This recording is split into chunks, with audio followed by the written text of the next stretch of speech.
Hello friends, இந்த வீடியோவில் என்ன பார்க்கணும்னா, யூபியில் வந்து பார்த்தீங்கன்னா தினந்தோறும் ஏதாவது ஒரு செய்தி வந்துகிட்ருக்கு. இப்போ ஒரு செய்தி வந்திருக்கு. அதை பார்த்துட்டு ரொம்ப ஆச்சரியமாக வந்து இருக்குது. ஒரு பையன் வந்து டெய்லியே வந்து பார்த்தீங்கன்னா அவனுக்கு மோமோஸ் வந்து ரொம்ப பிடிக்கும். ஒரு நாள் மோமோஸ் வாங்கி சாப்பிட்ருக்கான். அதை பார்த்துட்டு ரொம்ப வந்து பிடிச்சி போச்சு.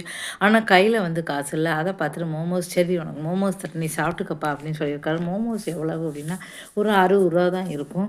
சரி சொல்லிட்டு அந்த பையனை 2 சாப்பிடுவான். தொடர்ந்து நிறைய நாள் வந்து கொடுத்துருக்காங்க. சரி இவர் தான் தராருன்னு நிறைய நாள் வாங்கி சாப்பிட்ருக்காங்க. அதுக்கப்புறம் வந்து நைஸாக அந்த கடைக்காரர் அவங்க ஒய்ஃபை வந்து சொல்லியிருக்காங்க, உனக்கு தொடர்ந்து மோமோஸ்னால் ரொம்ப பிடிக்குமா?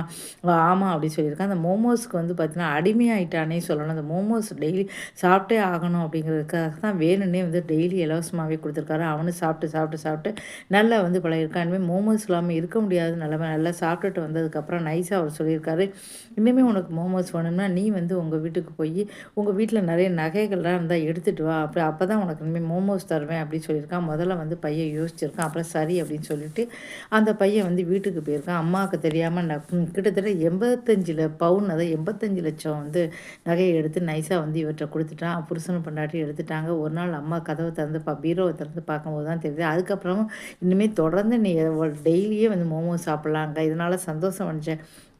அந்த பையன் டெய்லி மோமோஸ் சாப்பிட்டுக்கிட்டே இருந்திருக்கான். ஆஹா, எனக்கு நமக்கு தந்துக்கிட்டே இருக்காங்களே, இந்த நகைக்கு இவ்வளோ மோமோஸா, டெய்லி மோமோஸா. அந்த பையனுக்கு வந்து பார்த்தீங்கன்னா எப்படி இவ்வளோ விவரம் தெரியாமல் போச்சு அப்படின்னு தெரியல. 85 லட்சம் மதிப்பில் நகையை கொடுத்துட்டு ஒரு 60 ரூபா, ஒரு நாளைக்கு 60 ரூபா அப்படின்னா மாதமே வந்து எவ்வளோ 2000 கிட்ட தான் வந்து வருது.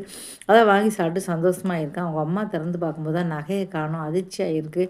அப்போ தான் அம்மாவுக்கு டவுட் ஆகி அதுக்கப்புறம் வந்து பார்த்தீங்கன்னா என்ன ஆச்சு, இந்த பையன் மேலே தான் சந்தேகமாக இருக்குது. அப்போ தான் பார்த்துருக்காங்க அவன் வந்து அந்த கடையில் போய் வந்து மோமோஸ் சாப்பிட்ருக்கான். இதை பார்த்துட்டு வந்து பார்த்தீங்கன்னா அவங்க அம்மா உடனே கம்ப்ளைண்ட் கொடுத்துருக்காங்க. என்னாச்சு என்னன்னு போலீஸில் கம்ப்ளைண்ட் கொடுத்ததுக்கப்புறம் தான் வந்து பார்த்திங்கன்னா அதுக்கப்புறம் போலீஸில் வந்து பார்த்தீங்கன்னா இந்த பையன் டெய்லி மோமோஸ் சாப்பிட்றான், பைசா கொடுத்துக்கலாம், நான் எந்த பைசாவும் கொடுத்ததில்லை அப்படின்னு போலீஸுக்கு சந்தேகம் வந்து விசாரித்த போது தான் தெரிஞ்சிருக்கு. அவங்க வந்து விசாரிச்சதுலேருந்து அவங்க வந்து உண்மையை வந்து அந்த பையன் வந்து சொல்லிட்டான், இந்த பையன் நகையை எடுத்து கொடுத்தேன் அப்படின்னு சொல்லிட்டு உடனடியாக வந்து பார்த்திங்கன்னா இப்போ கணவர் மனைவி 2 பேரும் அரெஸ்ட் பண்ணிட்டாங்க. 85 லட்சம் உள்ள மதிப்பை வந்து நகையை எடுத்துக்கிட்டு அந்த பையனை ஒரு மோமோஸ் கொடுத்து எப்படி ஏமாத்திருக்காங்க பாரு. இந்த காலத்தில் இப்படி ஏமாறுவாங்களா? யூபியில் தான் வந்து பார்த்தீங்கன்னா டெய்லி ஏதாவது ஒரு விஷயம் வந்து நடந்துக்கிட்டே இருக்குது. அதேமாதிரி இந்த ஒரு விஷயம் வந்து ரொம்ப பரபரப்பாக இருக்குது. 85 லட்சம் ரூபா மதிப்பில் நகையை கொடுத்து ஒரு மோமோஸை கொடுத்து ஏமாத்திருக்காங்க பாருங்கள் அப்படின்னு சொல்லிட்டு எல்லாருமே ரொம்ப ஆச்சரியப்பட்டிருக்காங்க. இப்போ வந்து பார்த்தா இந்த விஷயம் ரொம்ப பரபரப்பாக போய்கிட்டு இருக்கு. இப்போ இந்த நகையை வந்து வாங்கிட்டாங்களா தெரியல. இப்போ கம்ப்ளைண்ட் கொடுத்ததுனால இப்போ பிடிச்சிட்டாங்க. இப்போ நகையை வந்து வாங்கிடுவாங்க. இந்த மாதிரி எப்படிலாம் வந்து ஏமாத்துறாங்க பாருங்கள். ஏமாத்துறவங்க வந்து விதவிதமாக யோசித்து வந்து பார்த்திங்கன்னா ஏமாத்துறாங்க. அதனால் எப்போவுமே ஜாக்கிரதையாக இருங்க. வீட்டில் வந்து பிள்ளைகள் இருந்தால் அந்த பிள்ளைகளுக்கு தெரியாமல் நகை பணத்தெலாம் வைங்க. நகை பணம் வைக்கிறது வந்து நிறைய பேர் வந்து பிள்ளைகளுக்கு தெரியும்படி வைப்பாங்க. கண்டிப்பாக அந்த உங்கள் வீட்டில் பிள்ளைகள் இருந்தால் அது தெரியாதபடி வைங்க. அப்படியே தெரிஞ்சால் கூட அடிக்கடி வந்து அதை வந்து செக் பண்ணி வைங்க. அந்த பிள்ளைகள் வந்து எங்கே போகுது என்ன அப்படின்னு வந்து கொஞ்சம் கண்காணித்து வைங்க. சில பேர் வந்து கண்காணிக்கிறதே கிடையாது அப்படின்னா உங்களுக்கு தெரிஞ்சிருக்கும். அப்பப்போ நீங்கள் கண்காட்சினா கண்டிப்பாக அது ராத்திரி சாப்பாடு வேண்டாம்னா அப்போ எங்கேயாது போகுது, அப்போ நம்ம வீட்டில் நகையை காணுமே, இது சாப்பிட்டுப்பாங்களோ, ஏதாவது ஒரு சந்தேகம் வரும். நம்ம பிள்ளைகள் தானே, நாமே சந்தேகப்படணும் அப்படின்னு நினைக்கவே நினைக்காதீங்க.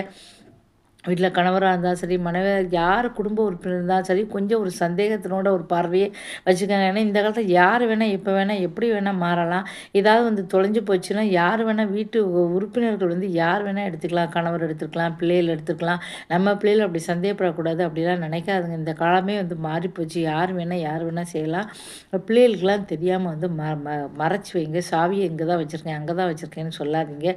ரொம்ப ரொம்ப கவனமாக வைங்க, கவனமாக இருங்க. யூபியில் வந்து டெய்லி ஒரு விஷயம் நடக்குது. நமக்கே வந்து ஆச்சரியமாக இருக்குது. இப்படிலாம் நடக்குமா அப்படின்னு இருக்குது.